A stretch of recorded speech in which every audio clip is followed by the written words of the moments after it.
జై ఇన్సాన్ జై సంవిధాన్. జై ఇన్సాన్ జై సంవిధాన్. ఈ ఇన్సాన్ను సంవిధాన్ను మనం క్షణక్షణం గుర్తు చేసుకోవాల్సిన పరిస్థితులు దేశంలో ఇప్పుడు వచ్చినాయి. మనకు తెలుసు సంవిధాన్ని ఎందుకు గుర్తు చేసుకుంటున్నాము, ఇన్సాన్ను కూడా ఎందుకు క్షణక్షణం గుర్తు చేసుకోవాలో మనకు తెలుసు. ఆ పరిస్థితులు 10 ఏళ్లుగా మనకు కల్పిస్తున్నారు. నాకు చాలా సంతోషం ఏంటంటే అందరూ డివోటెడ్ యాక్టివిస్టులు అందరూ ఒక్కచోట చేరి మీ అనుభవాలు పంచుకోవటము, మీరు అనుభవాలు పంచుకుంటూ ఉంటే వినే అవకాశం నాకు రావటం. నాకు ఇలాంటి అవకాశం రాదు. ఏదో చీఫ్ గెస్ట్గా పిలుస్తారు, దిగుతాము, పోయి అక్కడ కూర్చుంటాము, మాట్లాడతాము, దిగిపోతాము.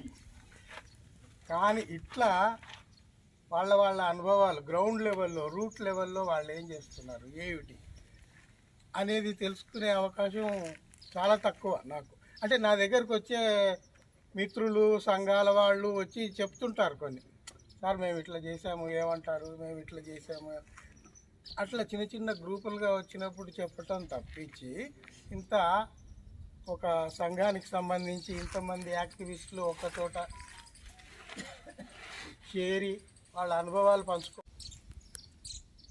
ఈరోజు మనం ఇంతటి వైజ్ఞానిక ప్రపంచంలో బతుకుతున్నామంటే ఎంతోమంది త్యాగధనులైన శాస్త్రవేత్తల మృత కళేబరాలను చుట్టుకొని వాళ్ళ రక్త కేతనాలను ఎత్తుకొని ఇక్కడ దాకా వచ్చాం. అవన్నీ గత చరిత్రలో కొట్టుకుపోయినాయి. ఎవడు గుర్తు చేయడు, ఎవడు తలుచుకోడు, చేసేదంతా వాళ్ళు. అవునా కాదా? మీరు చిన్నది ఏదైనా కారు తీసుకోండి, శాస్త్రవేత్తే కదా. సెల్ ఫోన్ తీసుకోండి, ఇంతెందుకు కిచెన్లో పరికరాలు తీసుకోండి, ఎవరు చేస్తున్నారు? సైంటిస్టులు, టెక్నాలజిస్టులు, సాంకేతిక నిపుణులు చేస్తే కదా మనకు నిత్య జీవితంలో అవన్నీ ఉపయోగంలోకి వస్తున్నాయి. నిజమే, వాడుకుంటున్నాం నిజమే. వాళ్ళని ఎవడు తలుచుకోడు.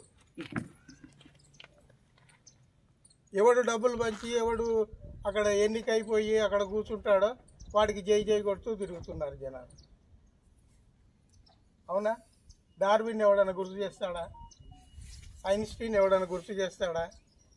ఇప్పుడు మీ సంఘం కదా, బ్రూనో వర్ధంతిని మనం ఇక్కడ జరుపుకుందాము, ఆయన స్మృతిలో మనం మాట్లాడుకుందామని మీరు ఇక్కడ గుమిగూడారు.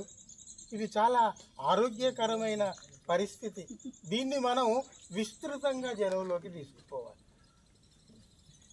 ఈ 100 మంది, 200 మంది, 500 మంది కాదు. నేను మీకు కొన్ని డేటా ఇస్తా. మీకు ఇప్పుడు చాలా విస్తృతంగా పెద్ద ఎత్తున ఈ వైజ్ఞానిక దృక్పథాన్ని మనం సమాజంలోకి తీసుకుపోవాల్సిన అవసరం ఉంది. అయితే అది తీసుకుపోవాలంటే ముందు మనం ఏం చేయాలి? ముందు మనకు 100కి 100 పాళ్ళు వైజ్ఞానిక దృక్పథం మనకు కలగాలి. మనకు కలిగిన తర్వాత మన పక్కవాడికి మనం చెప్పగలగాలి, ఆ తర్వాత వచ్చే తరాలకు చెప్పగలగాలి. అందువల్ల మనం సంసిద్ధులమై ఉండాలి. మనం సంసిద్ధులమై ఉండాలి అంటే పుస్తకాలు విపరీతంగా చదవాలి, సైన్స్ విపరీతంగా తెలుసుకోవాలి. నేను ఒకటి గమనిస్తున్నాను, కొంతమంది ఉంటారు ఇప్పుడు లేబుల్ వేసుకొని తిరుగుతారు. అభ్యుదయవాది, వాడి దగ్గర అభ్యుదయమే ఉండదు. ప్రముఖ హేతువాది అంటాడు, వాడు ఏం గుళ్ళల్లో తిరుగుతుంటాడు, వాడేమి హేతువాది. నా పాయింట్ ఏంటంటే జనాలు ఎవరు ఆ లేబుల్ చూసి మోసపోకండి. ప్రజానేత అన్నీ పేపర్లలో ప్రింట్ చేసుకుంటే అయిపోతాడు వాడు ప్రజానేత. వాడు ఒక్కనాడు ఒక కాలనీకి పోయి ఒకరి సమస్యలు తీర్చి, ఒకరి బాధలు ఏమన్నా తీర్చితే వాడిని అనొచ్చు, కానీ వాడు ఎన్నడూ పోయిందే లేదు. ఈ లేబుల్ తోటి చాలా ప్రమాదాలు ఉన్నాయి. అందువల్ల నేను ఇటు లెఫ్ట్ రైటు, నాస్తికము ఆస్తికము కూడా నేను అంటలేడు. అందరి పని అట్లే ఉంది. మనము ఎందుకు జాగ్రత్తగా ఉండాలంటే లేబుల్స్ కంటే కూడా మన పనే మనం అక్కడ చూపెట్టాలి. మనం చేసే పనే చూపెట్టాలి. ఇప్పుడు నేను ఇక్కడికి రాగానే అందరూ నన్ను ప్రేమగా తీసుకొని, సార్ మేము చదువుతున్నాము, మీ పుస్తకాలు చదువుతున్నాము, వ్యాసాలు చదువుతున్నాము, అదే కదా నాకు కావాల్సింది. ఇప్పుడు అట్లాగే మీరు కూడా, నేను అనేది ఏంటంటే, మీరు ఇంతమంది అనుభవాలు నాకు చెప్పారు కాబట్టి చెప్తున్నా నేను. మీరు ఏ పుస్తకాలు చదివారు, ఎవి మిమ్మల్ని ఇన్స్పైర్ చేశాయి, మీకు నిర్దేశం చేసిన గ్రంథాలు కానీ, రచయితలు కానీ, వైజ్ఞానికులు కానీ ఎవరన్నా ఉంటే వాళ్ళ గురించి మీరు ఎవరు చెప్పలేదు. అందువల్ల నేను ఇది గుర్తు చేస్తున్నా. ఇన్ ఫ్యూచర్లో చదువుతూనే ఉండాలి, తెలుసుకుంటూనే ఉండాలి. మీరు దేనివల్ల ఆ స్ఫూర్తి పొందారో అది మీ మిత్రులకు పంచుతూ ఉండాలి. దానివల్ల వాళ్ళు కూడా క్యారీ అవుతుంది. ఇది ఒకటి. ఇంకొకటి ఏంటంటే, ఇవాళ ఒక్క బ్రూనో మరణమే కాదు, ఇంకో 2-3 ఉన్నాయి. నేను లిస్ట్ చెప్తా మీకు. నికోలస్ కోపర్నికస్, ఆయన 19 ఫిబ్రవరిలోనే పుట్టాడు. గెలీలియో గెలీలై 15వ ఫిబ్రవరిలోనే పుట్టాడు. 15, 19. సరే, జియార్డినో బ్రూనో అయితే రేపు 17 ఫిబ్రవరి అతి కిరాతకంగా కాల్చివేయబడ్డాడు. అదంతా మీకు కొంత తెలిసి ఉంటుంది. ఇవన్నీ నేను తెలుసుకున్నప్పుడు ఒక 15-20 ఏళ్ల కింద ఇన్ని ఘోరాలు జరిగిపోతే మన తెలుగులో ఎవడు మాట్లాడట్లేదు ఏంది, పేపర్లో ఎవడు రాయట్లేదు అని నేను పని కట్టుకొని ఇట్లాంటివన్నీ తవ్వి రాయటం మొదలుపెట్టా, చెప్పటం మొదలుపెట్టి. మానవవాదం అనేది ఎవడు మాట్లాడట్లేదు. నాకు అది చాలా కోపంగా ఉండి మానవవాదం టైటిల్ తోటే 10 పుస్తకాలు రాసి, ఇప్పుడు పుస్తకాల షాపుకు పోయే పని లేదు. ఆన్లైన్లో సైట్స్ ఉంటాయి, ఆ సైట్లోకి పోయి నా పేరు కొడితే వచ్చేస్తాయి. మీకు ఇంకొక విషయం, పొద్దుటి నుంచి మీరు మీటింగ్లో బిజీ ఉన్నారు. బ్రూనో మీద 2 వ్యాసాలు ఉన్నాయి ఇప్పుడు పత్రికల్లో. ఈరోజు ప్రజాశక్తిలో ఆంధ్రాలో వచ్చింది, మన తెలంగాణలో వచ్చింది. 2 చోట్ల బ్రూనో మీద విపులమైన వ్యాసాలు వచ్చాయి. ఇందాక మిత్రులు చెప్పినట్టు నేను ఆ సందర్భాన్ని ఏమి వదులుకోను. వీలైనంత వరకు దాన్ని జనాలకు గుర్తు చేస్తూనే ఉంటాయి. సత్యాన్వేషణ రోజు ఇవాళ గుర్తు చేసుకో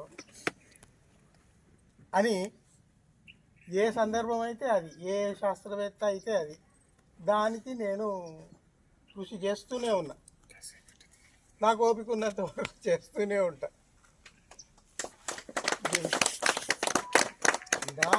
నా కోరిక ఏమిటంటే, తర్వాత తరం రావాలి, మీలో నుంచి ఒక 10 మంది రచయితలు రావాలి.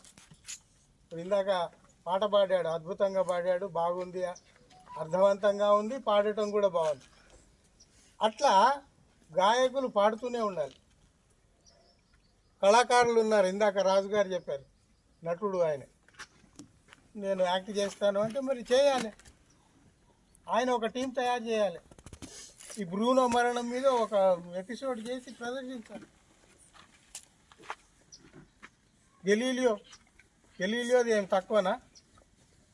చీకటి గదిలో 15 ఏళ్ళు దాదాపు ఆయనను లోపలేసి, టైంకి ఇంత తిండి లోపలికి పోయేది ఏమి కనబడదు.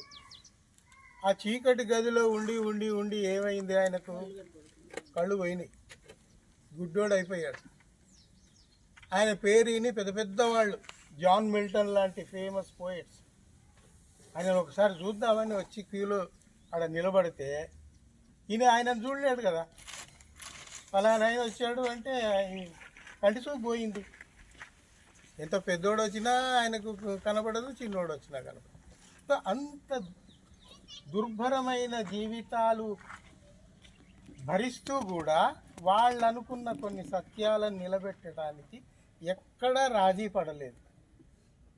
గెలీలియో అయితే చివరి దశలో ఇంకా రాసిచ్చాడు, నేను ఈ సూర్య కేంద్రక ఏదైతే ఉందో అది తప్పు, భూమి కేంద్రమే. ఇప్పుడు అక్కడ క్లాస్ ఎట్లా వచ్చింది మీకు తెలుసు కదా. మత పెద్దలు ఏమంటున్నారు, భూమి కేంద్రంగా ఈ విశ్వం నడుస్తుంది, భూమే కేంద్రం, దీని చుట్టే సూర్యుడు చంద్రుడు అందరు తిరుగుతున్నారు అని మత పెద్దలు చెప్పారు. వాస్తవానికి అది కాదు. కోపర్నికస్ దగ్గర నుంచి, గెలీలియో దగ్గర నుంచి, బ్రూనో దగ్గర నుంచి, కెప్లరు, చాలామంది ఉన్నారు. వాళ్ళందరూ చెప్పేది ఏంటంటే, అరే అది తప్పురా, మతపరమైన అభిప్రాయం అది తప్పు, సూర్యుడే కేంద్రకం, సూర్యుడి చుట్టూ భూమి చంద్రుడు ఇతర గ్రహాలు అన్నీ తిరుగుతున్నాయి అని వాళ్ళు చెప్తుంటే వీళ్ళు ఒప్పుకోవటం లేదు. మా మత గ్రంథాల్లో ఉన్నది నువ్వు తప్పంటావా అని వాళ్ళకు శిక్షలు వేయటం, అదే జరిగింది కదా వీళ్ళందరికీ. ఈయన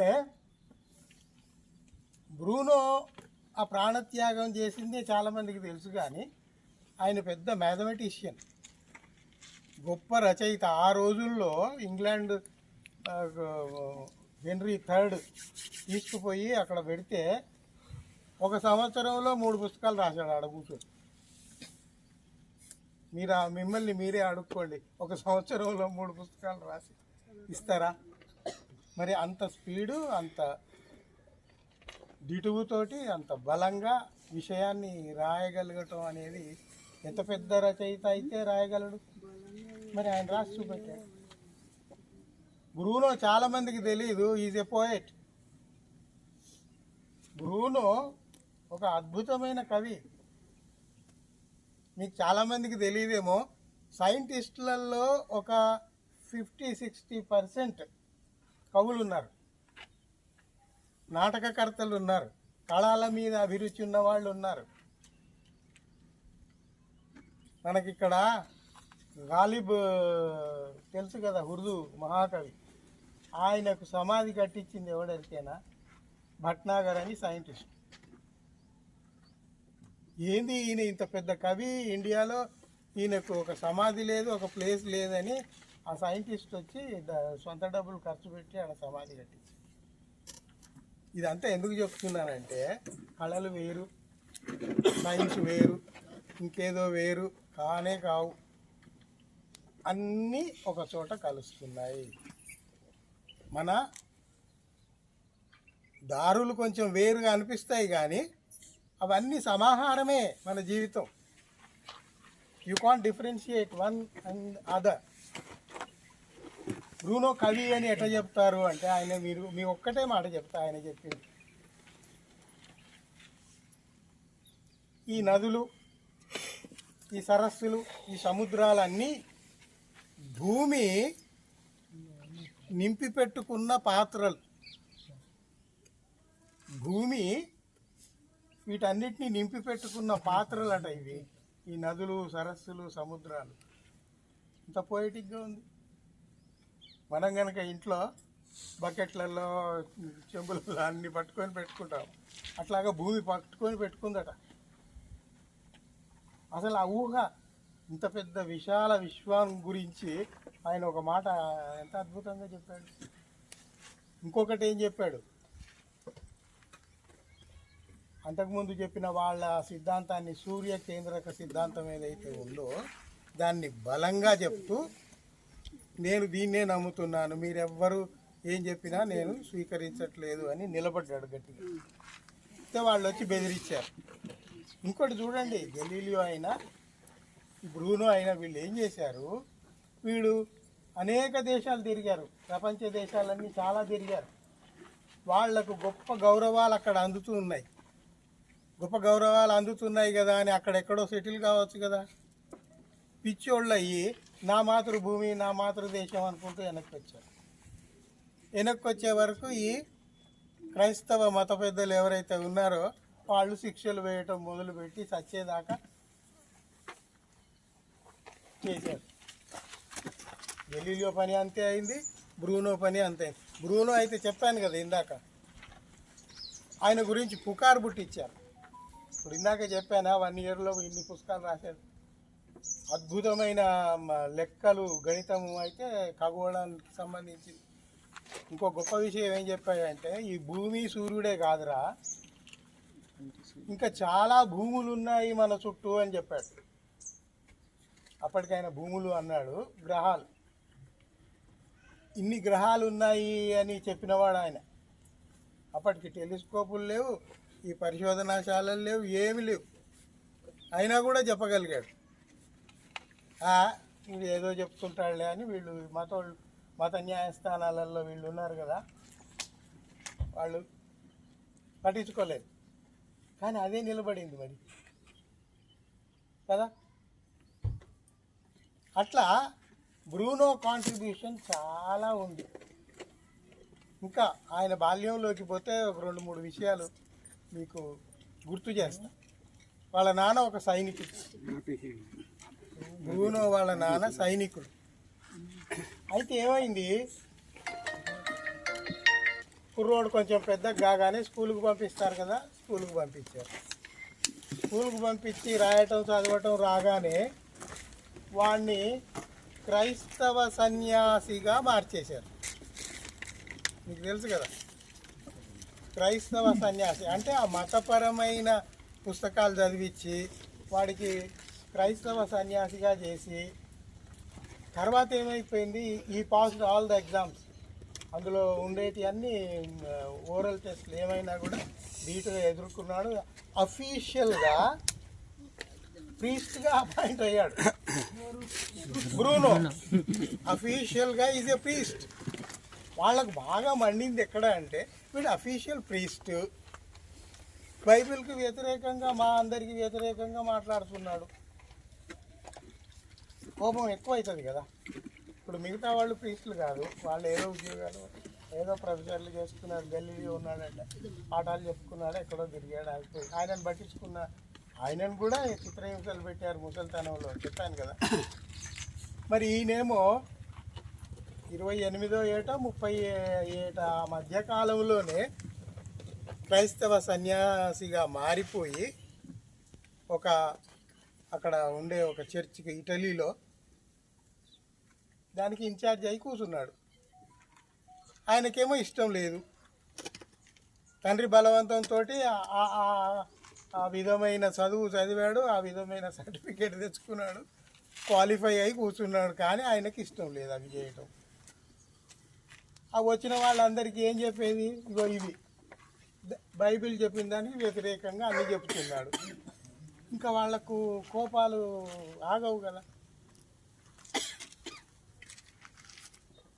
తర్వాత కొందరు పోయి బెదిరియటము, నీవు చాలా కష్టాలు అవుతుంది, అది ఇది ఏమన్నా ఇటు విని ఇటు వదిలేసి ఆయన పని ఆయన చేసుకుంటున్నాడు. ఇంకోటి ఏంటంటే ఆయన ఏదైతే అనుకుంటున్నాడో వాటన్నిటిని గ్రంథస్థం చేస్తూ పోయాడు.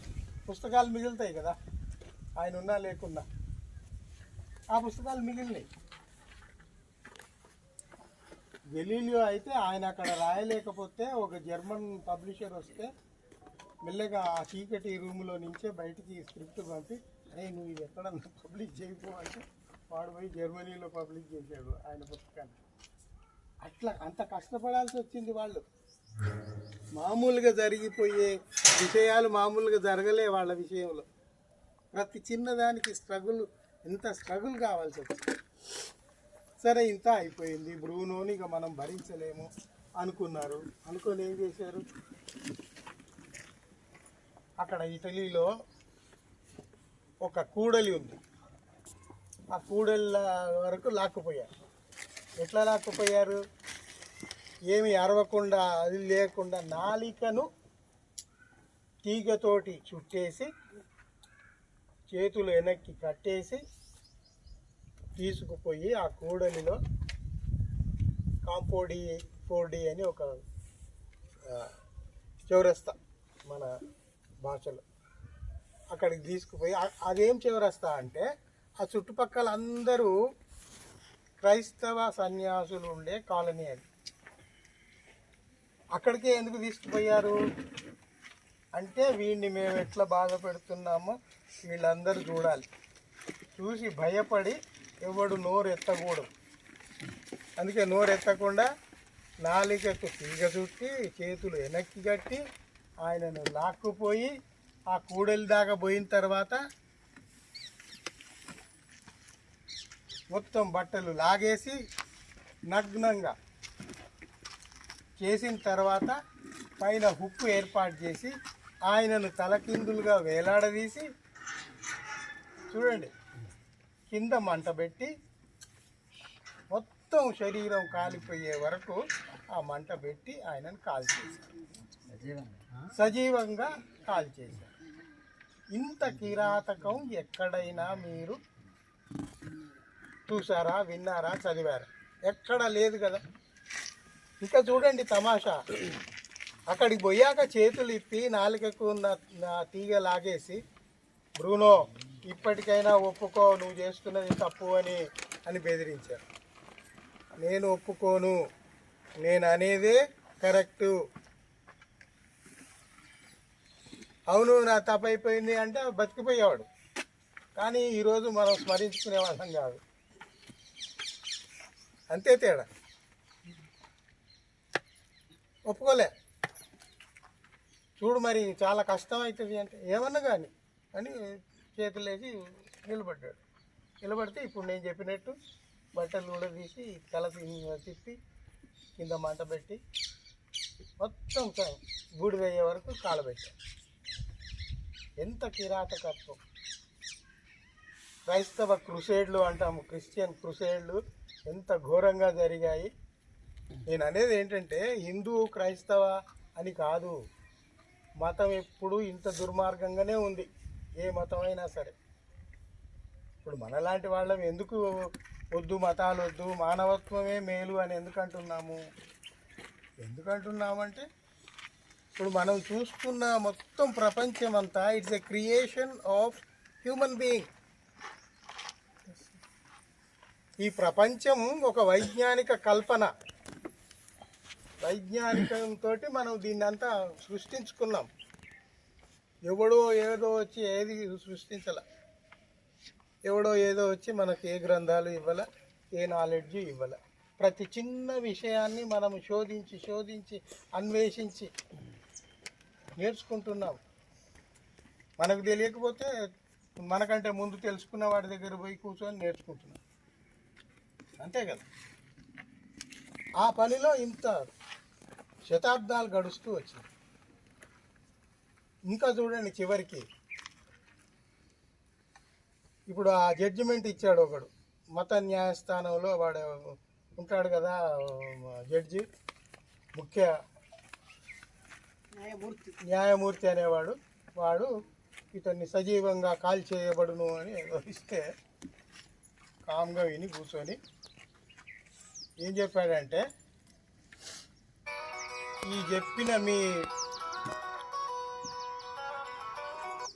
ఈ తీర్పులో చెప్పిన మీ మాటలు రేపొద్దున మిమ్మల్నే బాధిస్తాయి అని చెప్పాడు. ఆ మాటలు శతాబ్దాలుగా జనాల్ని బాధిస్తున్నాయి. ఆయన చచ్చిపోయాడు, చాలా ధైర్యంగా చెప్పాడు. ఈ మాటలు నన్ను కాల్చేయమని ఇచ్చే ఈ తీర్పు మాటలు ఏవైతే ఉన్నాయో రేపు పొద్దున మిమ్మల్నే బాధిస్తాయి, మిమ్మల్ని కూర్చొనివ్వవు, నిలబడనివ్వవు అని చెప్పాడు. అట్లాగే అయింది. మానవత్వం మీద ఒక మచ్చలాగా మిగిలిపోయాడు వాడు. ఆ న్యాయమూర్తి పేరు మనకు తెలుసా? ఎవడు గుర్తులేదు. ఇప్పుడు నేను రిఫర్ చేసి చెప్పినా కూడా నిమిషంలో మీరు మర్చిపోతారు. బ్రూనోను ఎవడు మర్చిపోడు, ఎందుకంటే ఆయన చేసిన త్యాగం అంత గొప్పది, మహోన్నతమైన త్యాగం చేశాడు. కాబట్టి మానవాళికి ఒక నిజాన్ని నిలబెట్టడానికి ఇంత పెద్ద త్యాగాలు చేశారు వాళ్ళు. అందువల్ల నిలబడ్డారు, ఆదర్శనీయులైపోయారు, మహనీయులైపోయారు. సో వాళ్ళ నుంచి మనము తరతరాలుగా స్ఫూర్తిని తీసుకొని ముందు తరాలకు మనం అందిస్తూ ఉండాలి.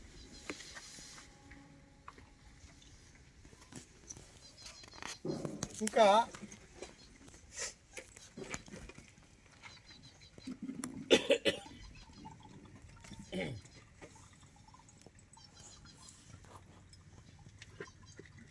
బ్రూనో గురించి ఇట్లాంటివి చాలా ఉన్నాయి. అన్ని దేశాలు తిరిగినవాడు. ఇంకొకటి, ఇంత మేధా సంపత్తి వీడికి ఎట్లా వచ్చింది? ఆ మత పెద్దలకు ఒక డౌట్ వచ్చింది. ఇప్పుడేంది నువ్వు అంటే లెక్కలు ఇట్లా క్షణం మీద చేస్తున్నాడు, గ్రహాల గురించి చెప్తున్నాడు, పుస్తకాలు రాసేస్తున్నాడు, ఏంటిది? అప్పుడు కింగ్ హెన్రీ థర్డ్ ఉన్నాడు. ఆయనను ఆ బ్రూనోని పట్టుకురండి అంటే బ్రూనోని తీసుకెళ్ళి కూర్చోబెట్టి, నీది ఇది సహజమైన తెలివేనా, తేటలేనా, ఏమన్నా మంత్రాలు గింత్రాలు ఉన్నాయా, ఏమన్నా ప్రేత కళలు అట్లాంటివి ఉన్నాయా? ఇక ఆయనకు దోచిందల్లా అడిగాడు. అన్నీ అడిగిన తర్వాత ఈయన, ఏది లేదండి, నాకు ఆలోచన ఏది వస్తే అది చెప్తున్నాను, నా దగ్గర ఏ శక్తులు లేవు, ఏ కళలు లేవు, ఏ ప్రేత కళలు లేవు, ఏవీ లేవు, మీరు పరీక్షించుకోండి అని కూర్చో. అంటే తెలివితేటల్ని ఒప్పుకోగలిగే ఓర్పు, సహనం అది కూడా సమాజానికి లేకుండా పోయింది. అప్పుడు ఇప్పుడు తెలివి ఉన్నారు, వీడు తెలివిమంతుడు అని ఒప్పుకోవచ్చు కదా. లేదు లేదు, వాడి శక్తులన్నీ ఇంకేదో ఉంది, ఆ భూత కల్పనలు, ప్రేత కళలు ఉన్నాయా నీ దగ్గర, ఆ కళలు ఉన్నాయా అని, అంటే మానవీయమైన శక్తులు కాదు, ఇంకేదో శక్తులు ఉన్నాయి అని చెప్పటం. ఆ పిచ్చి వాళ్ళకు తెలియదు ఏంటంటే మానవ శక్తిని మించిన శక్తి ఇప్పటి వరకు పుట్టలేదు. Ultimate power is the human being. Ultimate power is human being. అందుకే కదా మనం ఇక్కడ ఉంటే, ఇక్కడి నుంచి పేలుస్తుంటే అక్కడ ఎక్కడో అమెరికాలోనో జపాన్లోనో బాంబులు వెళ్తున్నాయి రిమోట్ తోటి. సరే, అంత పెద్దదాకేందుకు, మన ఇంట్లోనే అక్కడెక్కడో గోడకు ఉంటే మనం ఇక్కడ చిన్న ఒక బటన్ నొక్కితే టీవీ ఆన్ అవుతుందా లేదా? మరి అది ఎవడు చేశాడు మీకు? మనిషి చేశాడా, ఇంకెవడన్నా వచ్చి ఇచ్చాడా? నేను ఇందాకే చెప్పా కదా, మనం వాడే ప్రతి వస్తువు, ప్రతిదీ వైజ్ఞానిక అవగాహనతోటి తయారైంది. సాంకేతిక నిపుణులు తయారు చేసి మనకు ఇస్తున్నారు, మనం వాడుకుంటున్నాము. ప్రపంచం వైజ్ఞానికంగా ముందుకు పోయింది అంటే ఎందుకు పోయింది? వీటన్నిటి వల్ల పోయింది. ఇప్పుడు నేను చదువుకునే రోజుల్లో కంప్యూటరు లేదు, సెల్ ఫోన్ లేవు, ఏ టీవీలు కూడా లేవు, ఇంత చిన్న టీవీలు ఉండేవి. మరి ఎంత అడ్వాన్స్మెంట్ వచ్చింది ఇప్పుడు? ప్లాస్మా టీవీ పెడితే మనం ఇంత పెద్ద టీవీ, మనుషులు మనం ఎంత ఉన్నామో అంత ఫిగర్ అక్కడ కనబడుతుంది. అవునా కాదా? అదంతా ఎట్లా సాధ్యమవుతుంది? ఇంకోటి ఏంటంటే, మనం, నేను ఇందాకే చెప్పా, ఎక్కువ పుస్తకాలు చదవండి, ఎక్కువ జ్ఞానాన్ని. అది జ్ఞానము అంటే అన్నీ డే టు డే లైఫ్లో ఏమొస్తున్నాయి కొత్త కొత్త ఆవిష్కరణలు, వాటిని కూడా మనం తీసుకోవాలి. ఎందుకంటే మీరు ఇప్పుడు ఈ 5-6 ఏళ్ళుగా మీరు వాతావరణాన్ని చూడండి, వర్షాలు ఎప్పుడు పడాలో అప్పుడు పడట్లేదు. అంటే కాలగమనంలో తేడాలు వస్తున్నాయి, ఎండలు ముందే వచ్చేస్తున్నాయి. ఈ మార్పులన్నీ ఎందుకు వస్తున్నాయి? వాతావరణంలో మార్పు. వాతావరణంలో మార్పులు ఎట్లా వచ్చినాయి? అక్కడ సరే కాలుష్యం ఒక పాయింట్, అక్కడ ధృవాలలో మంచు ఏదైతే ఉందో అది పెద్ద ఎత్తున కరుగుతుంది. ఎందుకు? ఎండలు పెరిగిపోతున్నాయి. ఎండలు ఎందుకు పెరిగిపోతున్నాయి? చెట్లు తక్కువైపోయినాయి, కాంక్రీట్ జంగిల్స్ అయిపోతుంది, చెట్లు తగ్గిపోతుంది, టెంపరేచర్స్ పెరిగిపోతుంది. ఈ టెంపరేచర్స్ పెరిగినందువల్ల భూమి మీద ఏమవుతుంది? ధృవాలలో మంచు కరిగిపోతుంది. మంచు కరిగినందువల్ల ఏమైపోతుంది? ఉధృతంగా వరదలు, వాగులు వచ్చేస్తుంది, కొట్టుకుపోతుంది. మీరు టీవీ తెరలలో చూసుంటారు కదా, ఆ మధ్య అమెరికాలోనే పెద్ద పెద్ద వరదలు వచ్చి కొట్టుకుపోతుంది. కార్లా దుబాయ్లో ఒక్కొక్క చోట. ఎందుకు ఇదివరకు అట్లా జరిగేది కాదు, ఇప్పుడే జరుగుతున్నాయి. ఎందుకు అంటే ఇన్ని కారణాలు. ఎన్విరాన్మెంట్ అది గతి తప్పింది. ఆ గతి తప్పడానికి ఎవరు కారణం? మళ్ళీ వీళ్ళే. మంచే అంటే నేను అనేది ఏంటంటే, మంచి చేసినా వీడే, చెడు చేసుకున్నా వీడే. మీకు ఒక చిన్న ఇన్సిడెంట్ చెప్తాను. విశాఖపట్నంలో సముద్రం ఉంది కదా, ఆ సముద్రంలో లోపల ఈది అందులో పడేసిన ప్లాస్టిక్ సంచులు, కప్పులు ఇవన్నీ తోడుకొని వచ్చారు ఒక 20 మంది యువకులు పనిగట్టుకొని. ఎందుకు అంటే సముద్రాల్ని మనం నాశనం చేసుకోకూడదు కదా. సముద్రాల్ని నాశనం చేసుకుంటే ఏమవుతుంది? దాని ఫలితాలు మనకు ఇంకో రకంగా ఉంటాయి. అందువల్ల 20 మంది యువకులు కలిసి ఆ స్విమ్మింగ్ అది తీసుకొని లోపలికి పోయి ఆ ఉన్న ప్లాస్టిక్ని అంతా తెచ్చి పోస్తే టన్నులు టన్నులు ప్లాస్టిక్ ఒడ్డు మీద పడి, ఇదే సైన్ అంటే ప్రమాదానికి అదొక సూచన. అందుకే నేను బయట దేశాలలో చూశాను, అక్కడ బోర్డు ఉంటుంది బీచ్లలో. ఏం బోర్డు అంటే behave like animals, behave like animals అంటే animal never use plastic. Plastic ఆడినా కూడా అది తీసుకుపోయి సముద్రంలో వేయదు. అది ఆడ కనబడితే కప్పో ఏదో కనబడితే కాసేపు ఆడుకుంటుందేమో, ఆడ పడేసిపోతుంది. కానీ అది తీసుకుపోయి సముద్రంలో మాత్రం వేయదు. ఏ జంతువు వేయదు. వేసే జంతువు ఎవడు? అందువల్ల ప్రమాదాలకు వీడే కారణం. పరిశోధనలకు, కొత్త కొత్త ఆవిష్కరణలకు మళ్ళీ వీడే కారణం. అందువల్ల మనం బ్యాలెన్స్డ్గా ఉండటం నేర్చుకోవాలి. ప్రమాదాల్ని తగ్గించుకుంటూ, వాతావరణ సమతుల్యాన్ని చూసుకుంటూ, భూమిని రక్షించుకుంటూ, భూమిని పాడు చేసుకుంటే పాడయ్యేది మనమే కదా.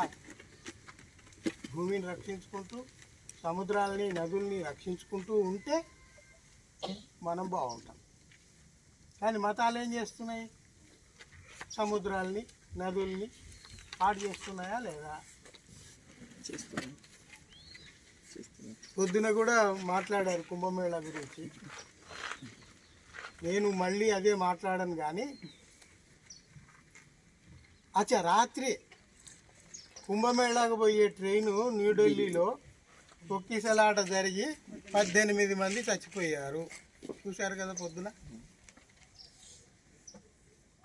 కుంభమేళాకు పోయే ట్రైన్ దగ్గర తొక్కిసలాట జరిగి 18 మంది. అక్కడ ప్రయాగ్రాజ్లో తొక్కిసలాట జరిగి 79 మంది చచ్చారని చెప్పారు.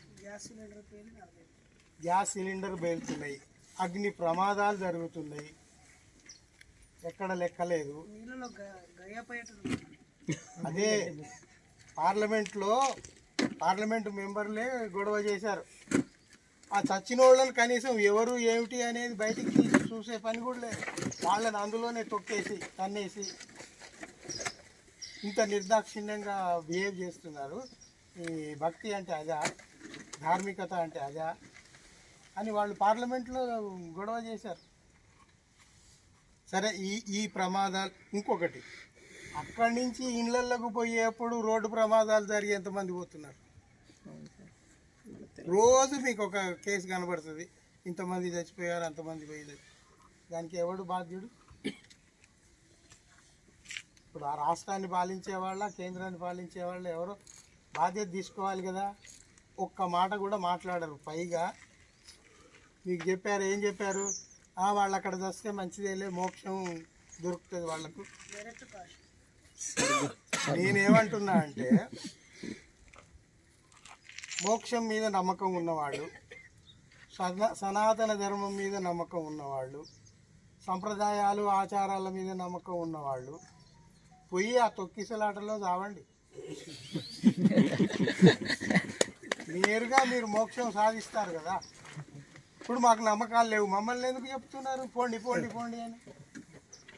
నమ్మకాలు లేని వాళ్ళని వదిలేయండి, నమ్మకం ఉన్నవాళ్ళు పోండి, మీరు మోక్షం సాధించుకోండి.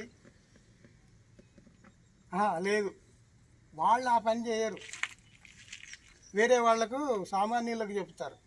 బీఫ్ కంపెనీలన్నీ ఎవరివో మీకు తెలుసు. బీఫ్ తినొద్దు, మాంసాహారం అది అని చెప్పేవాళ్ళు ఎవరో కూడా మీకు తెలుసు. వ్యాపారం వాడే చేస్తాడు, ఎక్స్పోర్ట్ వాడే చేస్తాడు. ఆ డబ్బులన్నీ తెచ్చి ఎలక్టోరల్ బాండ్స్ కొనేది వాడు. మనం సామాన్యులంతా పిచ్చోళ్ళలాగా ఇట్లా చూస్తూ ఉండాలి. ఇది అవసరమా? దేశం ఎంత ప్రమాదకరమైన పరిస్థితిలోకి పోతున్నది అని చెప్పుకోవడానికి ఇవన్నీ కారణాలే. పొద్దున్న లేస్తే మీకు ఎన్నో ఉన్నాయి. మతం చేసే వికృత చేష్టలు ప్రతి చోట, ప్రతి రాష్ట్రంలో చాలామందికి చాలా. ఇంకొకటి మీకు నేను కావాలనే తవ్వి రీసెర్చ్ చేసి చెప్తున్నా. ఇప్పుడు అయోతి దాస్ అని ఒక ఆయన ఉన్నాడు, పండిత్ అయోతి దాస్. అయోతి దాస్ కాదు, థాస్. అయోతి దాస్ ఎవరంటే ఈజ్ ఇన్స్పిరేషన్ టు అంబేద్కర్.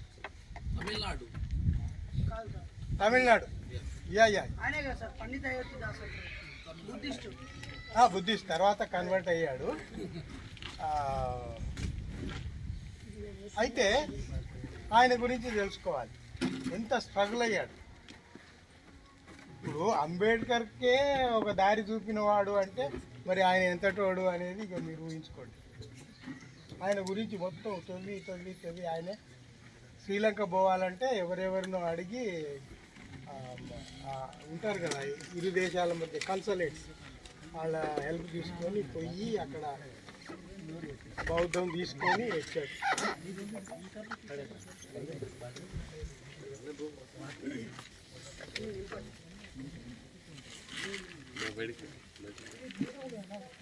ఇప్పుడు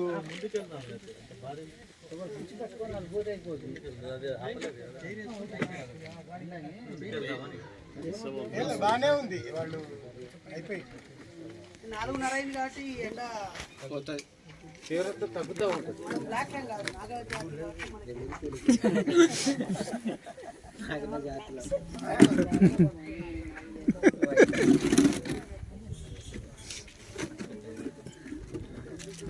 మీరు ముత్తు లక్ష్మీ రెడ్డి పేరు విన్నారా? తమిళనాడు పార్లమెంట్ అసెంబ్లీలో అది మొత్తం తవ్వి దాన్ని తీసి రాసి ఇవన్నీ చేస్తుంది నేనే. ముత్తు లక్ష్మీ రెడ్డి ఎవరంటే దేవదాసి కూతురు. చూడండి, ఇందాక బ్రూనో గురించి చెప్పిన సన్యాసి, క్రైస్తవ సన్యాసి తిరగబడి ఎట్లా ఎదిరించాడు, అట్లాగే ముత్తులక్ష్మీరెడ్డి దేవదాసి కూతురు. చదువుకొని డాక్టర్ అయ్యి అసెంబ్లీలో కూర్చొని ఎన్నికైంది. అయ్యి అక్కడ దేవదాసి వ్యవస్థను రద్దు చేయాలని బిల్ పెట్టింది. అక్కడ పెడితే ఈ అయ్యంగారులు ఉంటారు కదా, మొత్తం బ్యాచ్ అంతా వచ్చేసి మేము అపోజ్ చేస్తున్నాం, మేము ఎవరు సపోర్ట్ చేయము అని గొడవలు చేశారు. ఎట్లా పాస్ చేస్తారు ఈ బిల్లు అది ఇది అంటే, అప్పుడు ఆమె లేచి చివరిగా ఒక మాట ఏం చెప్పిందంటే, అయ్యా ఇన్ని శతాబ్దాలుగా మా నిమ్న జాతుల వాళ్ళము దేవాలయాలకు అంకితమైపోయి దేవదాసీలుగా మా బతుకులు బజారుపాలు చేసుకున్నాము, చాలు, ఇక ఇప్పటి నుంచి మేము ఈ వృత్తి మానేస్తున్నాము, మీ బ్రాహ్మణ వర్గానికి చెందిన వాళ్ళనే మీరు దేవదాసీలుగా పెట్టుకోండి, దయచేసి మమ్మల్ని వదిలేయండి అని కూర్చుంది. ఇంకేం మాట్లాడతారు? చేయాల్సిందే, లేకపోతే వాళ్ళ బిడ్డలని బిల్లు పాస్ చేశారు. బిల్లు పాస్ చేశారు, అందుకే నోరు మూసుకొని బిల్లు అంటే ఆ దేవదాసి అనేది ఒక్కొక్క ప్రాంతంలో ఒక్కొక్క పేరుతో ఉంది. కర్ణాటకలో బసివి అంటారు, జోగి అంటారు, ఇక్కడ జోగిని అంటారు, మాతంగి అంటారు. మాతంగి అంటారు. వేరు వేరు పేర్లు ఉన్నాయి కానీ చేసే వృత్తి అదే. ఆమె ఆ మాట అసెంబ్లీలో అన్న తర్వాత ఆ బిల్లు పాస్ అయింది, అది చట్టం అయింది. తర్వాత క్రమంగా అంతరించిపోయింది. ఇప్పుడు మన మిత్రులకు నేను గుర్తు చేసేది ఏంటంటే, ఇట్లా తెలిసిన విషయాలే మనం మాట్లాడుకోవటం కాదు, తెలియని అన్నీ తొవ్వి కొత్త విషయాలు తెలుసుకొని మన మిత్రులకు మన తోటి వాళ్లకు చెబుతూ ఉండాలి, వినిపిస్తూ ఉండాలి. ముఖ్యంగా మీరు ఎవరైతే ఉన్నారో స్కూళ్ళల్లోకి పోండి, స్కూల్ విద్యార్థుల్ని పట్టుకోండి, వాళ్ళల్లో మార్పు తేవడానికి ప్రయత్నించండి. ఇది హై స్కూల్ స్టూడెంట్స్ 10-15 ఏళ్లలో ఉంటారు కదా, వాడిలో మార్పు వస్తే 5 ఏళ్లలో వాడు ఈ విల్ బికమ్ అడల్ట్, పౌరుడు అయిపోతాడు. వాడిలో మార్పు వస్తే చాలు కదా. ఇంకొక విషయం తెలుసా, క్రమబద్ధమైన ప్రణాళికతోటి ఒక బుద్ధిహీనుడు విజయం సాధించగలడు. A fool can achieve a success with a plan. వాడు ఫూలే, కానీ మన దగ్గర ప్రణాళిక ఉంది, పథకం ఉంది. మీకు ఒక మంచి ఉదాహరణ చెప్తాను. ఇండిపెండెన్స్ వచ్చినప్పటి నుంచి దేశంలో సరస్వతి విద్యా మందిర్లు, శిశు మందిర్లు నడిచినాయా లేదా? 60-70 ఏళ్ల నుంచి నడిచి ఒక స్థానం 2 స్థానాల నుంచి ఇప్పుడు పార్లమెంట్ ఆక్రమించుకొని మొత్తం. ఎందుకు వాడు స్టూపిడ్ అని మనకు తెలుసు, కానీ వాడి దగ్గర ప్రణాళిక ఉంది. ఆ ప్రణాళికతోటి వాడు వచ్చాడు. మనకు మేధాశక్తి ఉంది కదా అని ప్రణాళిక లేకపోతే సక్సెస్ కాలేము. ఇప్పుడు ఎవడేం తక్కువ కాదు, ఇండియా కూటమిలో ఎవడేం తక్కువ కాదు కదా. మరి ఎందుకు ఓడిపోతున్నారు? ప్రణాళిక లేక, ఐకమత్యం లేక, అండర్స్టాండింగ్ లేక. నేను మన ఈ సంఘాలకు కూడా చెప్పేది అదే. వాడు మన సంఘం సభ్యుడా కాదా, వీడు మనవడా కాదా, అట్లా చూడకండి. ఆలోచనాపరంగా మనకు దగ్గరి వాడైతే అందరినీ తీసుకొని ముందుకు పోదాం. ఎందుకంటే మనల్ని మనమే విడగొట్టుకుంటూ పోతే బలహీన పడతామా లేదా? నా దగ్గరకు వస్తుంటారు జన విజ్ఞాన వేదిక, మానవ వికాస వేదిక, వీడికి వాడబడదు, వాడికి వీడబడదు. అట్లెందుకయ్యా మీరు ఉండటము? పిలువు, వచ్చిన వాళ్ళు వస్తారు. ఇప్పుడు మేము పలానా చేస్తున్నాము, మీరు వస్తే సంతోషం, పిలవండి. ఎందుకంటే మనము మైనారిటీలో ఉన్నాం, మనకు ఆపోజిషన్లో ఉన్నది మెజారిటీలో ఉన్నారు. మనం ఎంత ఆత్మవిశ్వాసంతో ఉన్నా కూడా ఒక్కోసారి బలం కూడా అవసరం. బలం అవసరమా లేదా? అవసరము అంటే మనలాంటి ఆలోచన ఉన్న ఇతర సంఘాల వారిని, ఇతర మిత్రులను, ఇతర గ్రూపులను మనం దగ్గరికి చేసుకొని వాళ్ళ సహాయ సహకారాలు కూడా తీసుకొని మనం పోతేనే మనం ఇంకా ఎక్కువ సాధించగలము అని నా నమ్మకం. చూస్తున్నాం కదా, నేషనల్ లెవెల్లోనే చూస్తున్నాము. ఇండియా కూటమి ఎంత అద్భుతంగా పెట్టారు, ఇండియా పేరు కూడా బాగుంది. ఆవిడ ఎన్డీఏకు వీడికి ఆపోజిట్గా ఇండియా పెట్టాడు, బాగుంది అనుకున్నాను. మరి కలవట్లేదే, ఓడిపోతున్నారే. మరి ఎట్లా ఈ మూఢత్వాన్ని ఎట్లా ఎదుర్కొంటారు మీరు? దేశంలో మూఢత్వం ఒక కొండలాగా ఉంది, ఇట్లా చూడాలి. మనం ఎక్కడున్నాం? కింద ఎక్కడో చీమలాగా కింద ఉన్నాం. ఈ చీమ ఎప్పుడు ఆ కొండనెక్కాలి, ఎంత శ్రమించాలి.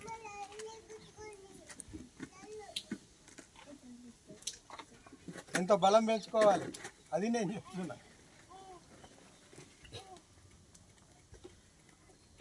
ఇప్పుడు ఒక ఆలోచనలో గుమిగూడిన మన లాంటి వాళ్ళందరం కూర్చొని విషయాలు చర్చించుకొని అనుభవాలు పంచుకోవటం బాగుంది. I like it. కానీ ఇది సరిపోదు. ఎందుకు సరిపోదు అంటే మనం అందరం ఒక ఆలోచన విధానానికి వచ్చి ఉన్నాం. మనం ఇప్పుడు ఏం చేయాలి? ఆ ఆలోచనలోకి రాని వాళ్ళ దగ్గరికి పోయి వాళ్ళని మనలోకి తీసుకురావాల్సిన బాధ్యత మనదే. అందువల్ల మనం కూర్చొని మనమే డిస్కస్ చేసుకున్నందువల్ల ఒకరి ద్వారా ఒకరు మనం ఇన్స్పైర్ అవుతాం, అంతవరకే. కానీ మనం చేయాల్సిన కర్తవ్యం ఏముంది? యంగ్స్టర్స్ దగ్గరికి పోవాలి, వాళ్లకు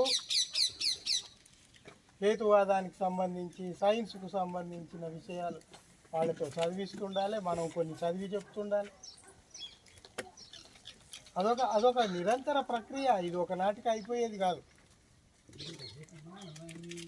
అమ్మ ఇంత చేసాము ఇక అయిపోయింది అని చేతులు దులుపుకుంటే కాదు కదా.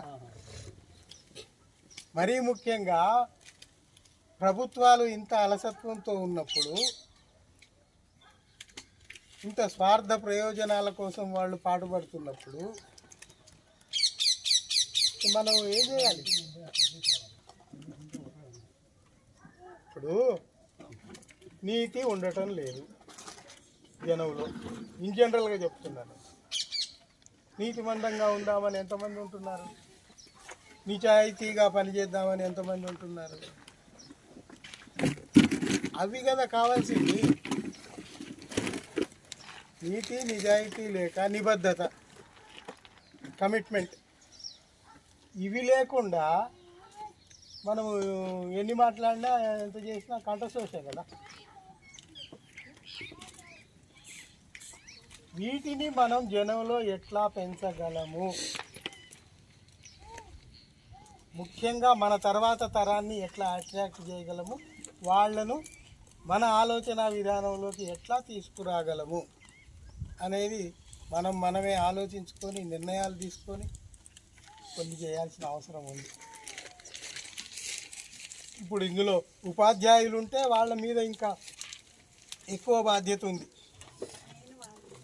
ఎందుకంటే వేరే వాళ్ళకంటే ఉపాధ్యాయులకు సులువు. వాళ్ళ క్లాసులో ఈజీగా 30-40 మంది పిల్లలు దొరికిపోతారు. వేరే ఏదో ఎలక్ట్రిసిటీ డిపార్ట్మెంట్, ఇంకో డిపార్ట్మెంట్లో క్లర్క్, యూడీసీ ఏదో ఉద్యోగం చేసుకునేవాడికి ఆ ఛాన్స్ రాదు. అట్లా ఉండి కూడా చేసేవాళ్ళు ఉన్నారు, అది వేరే విషయం. కానీ అతి సులభంగా ఉపాధ్యాయులైన వాళ్లకు వీళ్ళు దొరుకుతారు.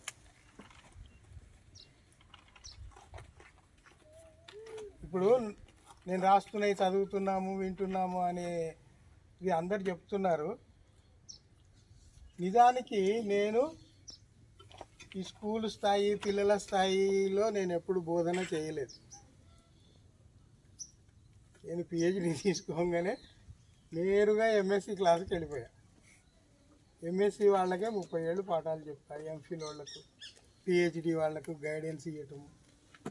ఆ స్థాయి నుంచి ఒక రచయితగా నేను కొన్ని విషయాలు చెప్పాలనుకున్నప్పుడు రోడ్డు మీద పోయేవాడికి, ఆ టీ కొట్లో టీ తాగుతూ పేపర్ తిరిగేసేవాడికి నేను అందాలంటే ఎంత సులభంగా, ఎంత సరళంగా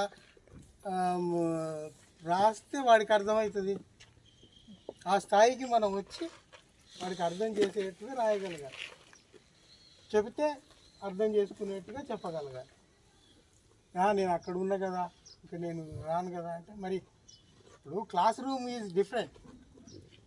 నా ఎంఎస్సి క్లాస్ అంటే వాడు డిగ్రీ పాస్ అయ్యి ఫస్ట్ క్లాస్ తెచ్చుకొని అన్నీ కష్టపడి అక్కడికి వచ్చాడు. వాడికి నేను బేసిక్స్ నుంచి చెప్పే పని లేదు. ఇక్కడ అట్లా కాదే, బేసిక్స్ నుంచి చిన్న చిన్నవన్నీ చెప్పుకుంటూ రావాలి. అయినప్పుడు మనల్ని మనం తగ్గించుకొని మనల్ని మనం మార్చుకుంటూ ఎట్లా అయితే ఈ విషయం జనంలోకి పోతుంది, 1కి 4 సార్లు ఆలోచించి రాయాల్సి ఉంటుంది, చెప్పాల్సి ఉంటుంది. నేను ఇవన్నీ మీకు ఎందుకు చెప్తున్నానంటే మీరు కూడా ఈ పనిలో ఉన్నారు కాబట్టి, మీరు ఊళ్ళల్లోకి పోయినప్పుడు, వేరే యంగ్స్టర్స్ని కలిసినప్పుడు మనం ఎట్లా వాళ్ళతో ఇంటరాక్ట్ కావాలి, ఎంత సులభంగా మనం వాళ్ళను అందుకోగలగాలి, వాళ్ళు మనల్ని అందుకోగలగాలి, మనం వాళ్ళని చేరుకోగలగాలి. ఆ రెండు జరగాలి. ఆ రెండు జరిగితేనే మనం అనుకున్నది సాధించగలుగుతాం. అవునా కదా? మీరు ఆలోచించి, నాకు దోచింది నేను చెప్తున్నాను.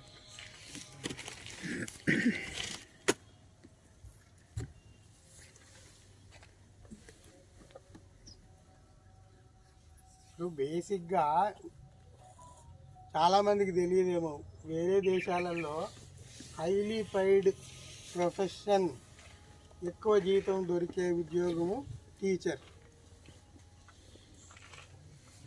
ఇక్కడేమో వాడిని ఎక్కడో కింద పడేస్తారు. అన్ని విధవ పనికిరాని పనులన్నీ ఆ టీచర్లతో చేపిస్తారు. నేను కింద టీచర్ కమ్యూనిటీ గురించి మాట్లాడుతున్నాను. మా యూనివర్సిటీ లెవెల్కి ఎవడు రాడు, మమ్మల్ని ఎవడు కదిలియలేదు. ఆ అనుభవాలు అక్కడ నాకేం దొరకలేదు. కానీ చెప్తున్నా, నేను చూస్తున్నా కదా. ఎలక్షన్ వచ్చిందంటే వీడే, ఏదో సర్వే అంటే మళ్ళీ వీడే. అన్నిటికీ వీళ్ళని ఉపయోగించుకోవటమే తప్ప ఇచ్చే దగ్గర, ఇంక్రిమెంట్ ఇచ్చే దగ్గర గొడవ, డిఏ ఇచ్చే దగ్గర గొడవ, జీతాలు ఇచ్చే దగ్గర కూడా గొడవ, ప్రమోషన్ ఇచ్చే దగ్గర గొడవలే. నిజానికి ఇంత హై పాపులేషన్ ఉన్న ఈ దేశంలో టీచర్లకు సరైన విలువ ఇచ్చి సరైన పద్ధతిలో వాళ్ళని చూసుకుంటే, వాళ్ళతో సరైన పని తీసుకుంటే, వాడు క్లాస్లో బోధించే పని వదిలిపెట్టి ఈ రోడ్డు ఎక్కి ఆ సర్వేలు చేయండి, అవన్నీ చేయండి, it is not the way.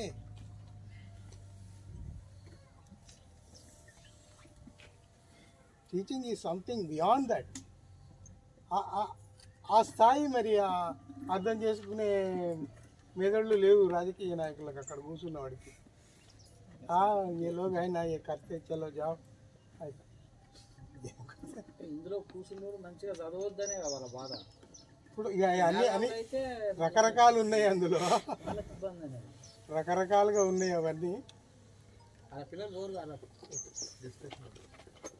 వాళ్ళ ఇప్పుడు అధికారంలో ఉన్న నాయకులు పిల్లలందరూ ఆక్స్ఫర్డ్లో, కేంబ్రిడ్జ్లో, కొలంబియాలో చదువుతున్నారు. మన ఈ మధ్యతరగతి, లోవల్ మధ్యతరగతి, అరే జెండాలు ఇచ్చి జై శ్రీరామ్ అని తిరగంటారా? మన పిచ్చోళ్ళకి బుద్ధి లేదు. అది అట్లుందా? ఇప్పుడు నేను చెప్పిన ఆ క్రీమ్ పైన ఉన్నవాళ్ళు, వాళ్ళ అల్లుళ్ళందరూ ముస్లింలు. మీరు లెక్క చూసుకోండి. మీరు ఇంటర్నెట్ ఉంది కదా, ఒక్కొక్కటి కొట్టుకొని చూడండి. ఇక్కడ మాత్రం హిందూ ముస్లిం కొట్లాడుకోవాలి. ఆర్ఎస్ఎస్ కార్యకర్తలే ముస్లిం వేషాలు వేసుకొని చేయరాని దురాగతాలన్నీ చేసి వీడియోలు తీసి నీకు నాకు పంపుతారు కదా. ముస్లింలు కాదు చేసేది అది. ఆర్ఎస్ఎస్ యాక్టివిస్టులు ముస్లిం వేషాలు వేసుకొని చేస్తున్నారు అవన్నీ. ఫ్యాక్ట్ చెక్లో బయటపడ్డాయి అన్నీ. నేను టైం ఉంటే ఇంటర్నేషనల్ ఛానల్స్, నేషనల్ ఛానల్స్ తిరిగేస్తుంటాను. అందులో ఫ్యాక్ట్ చెక్లో వచ్చినవే మీకు చెప్తున్నా. నేను నా సొంత పైత్యం ఏం కాదు ఇది.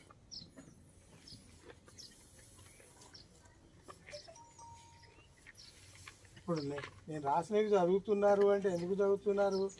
డే టు డే లైఫ్లో జరుగుతున్నాయన్నీ నేను తీసుకొని దేశంలో ఇట్లా జరుగుతున్నాయిరా అని చెప్తున్నా అంతే. I'm only A carrier. నేను సొంత నా ఓన్ పోయిటరీ కాదు కదా. పోయిటరీయో, ఫిక్షనో, షార్ట్ స్టోరీ అయితే నాకు నేనే పాత్రలు క్రియేట్ చేసి వాటితో సంభాషణలు పెట్టి నా ఇష్టం ఉన్నట్టు రాసుకుంటాను. అది కాదు. These are the facts. అయితే ఆ ఫ్యాక్ట్స్ను జనాలకు అర్థమయ్యేట్టుగా సులభంగా రాయటం అనేది కొంత ప్రాక్టీస్ చేయాలి. నేను మన ఎంఎన్ఎస్ గ్రూప్కి కూడా నేను చెప్పేది అదే. ఆ ప్రోగ్రాంలో ఉండండి. ఇప్పుడు ఈరోజు ఈ మీటింగ్ అయింది, తర్వాత రేపటి నుంచి పుస్తకాలు చదవండి. నేను ప్రతి చోట రాసిన చోట నేను కొన్ని పుస్తకాల పేర్లు చెప్తూ ఉంటాను, ఇస్తూ ఉంటాను. అవి వెతికి మీరు కూడా చదవండి. లేదు మాకు లేని సౌకర్యం ఇప్పుడు మీ అందరికీ వచ్చింది, ఇంటర్నెట్ వచ్చింది కాబట్టి బోలెడు సైట్స్ ఉంటాయి అందులోకి పోయి ఒక్కొక్కటి తీస్తే మీకు అద్భుతమైన విషయాలు. అయితే అవి కూడా మార్ఫింగ్ చేసి విషయాలు మార్చి రాసేవాళ్ళు కూడా ఉన్నారు వాళ్ళు. ఎందుకంటే వాళ్ళు ఒక 4500 మంది సాఫ్ట్వేర్ ఇంజనీర్లను పెట్టుకొని ఫేక్ వీడియోస్, ఫేక్ న్యూస్ చేసి ఇది పార్లమెంట్లో చర్చకు వస్తే పార్లమెంట్ సభ్యులు చెప్పిందే నేను మీకు చెప్తున్నా. సమాజ్వాదీ పార్టీ, కాంగ్రెస్ పార్టీ, రాహుల్ గాంధీ వీళ్ళంతా మీకు ఇంతమంది సాఫ్ట్వేర్ ఇంజనీర్లు ఎందుకు అవసరము, ఇన్ని వేల వీడియోలు ఎందుకు అవసరము, ఎందుకు దేశాన్ని ఇట్లా చేస్తున్నారు అని వాళ్ళు క్వశ్చన్ చేస్తే దానికి జవాబు చెప్పలేదు ఎవడు.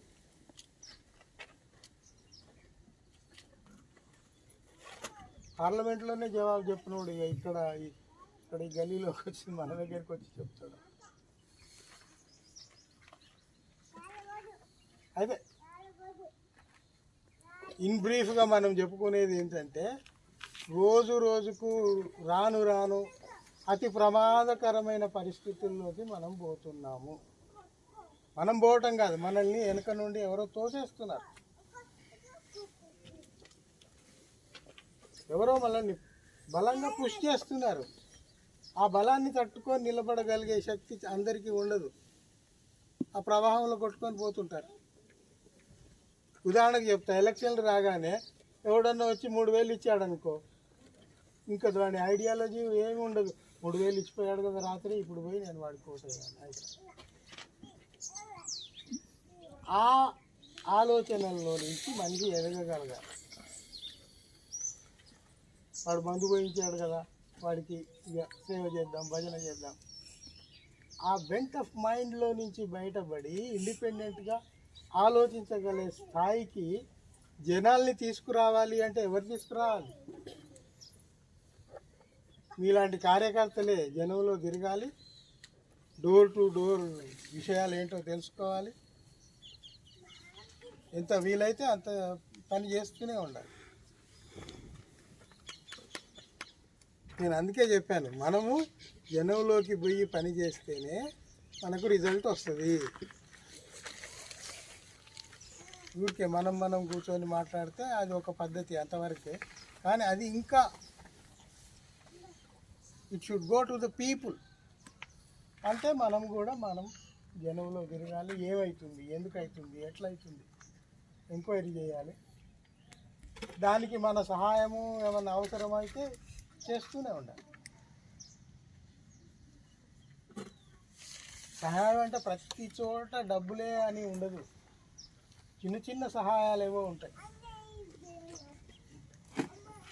ఇప్పుడు వాడికి ఏదో ఇన్ఫర్మేషన్ కావాలి, వాడు 20 కిలోమీటర్లు పోయి ఆఫీసుకు పోయి తెలుసుకునేది నీకు నాలెడ్జ్ ఉంది కాబట్టి నువ్వు ఇక్కడే కూర్చొని ఆ సైట్ ఓపెన్ చేసి ఆ ఆఫీస్లో ఏమవుతుంది నువ్వు ఇక్కడ తెలుసుకుంటున్నావు కదా, ఆ నాలెడ్జ్ నువ్వు వాడికి అందియచ్చు కదా. అది నేను అనేది. సహాయం అంటే ప్రతిసారి డబ్బులు ఇవ్వటమో లేకుంటే ఇంకేదో ఫిజికల్గా మనం స్ట్రెయిన్ కావటమే కాదు. అక్కడ పరిస్థితిని బట్టి మనం the best what we can do for that అనేది నిర్ణయించుకొని మనం చేసుకుంటూ పోతే మనం వీ కెన్ అచీవ్ సంథింగ్.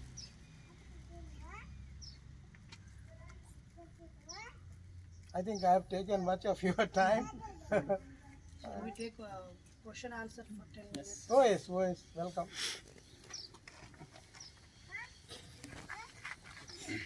జై ఇన్సాన్. మరొకసారి జై ఇన్సాన్. Thank you so much sir.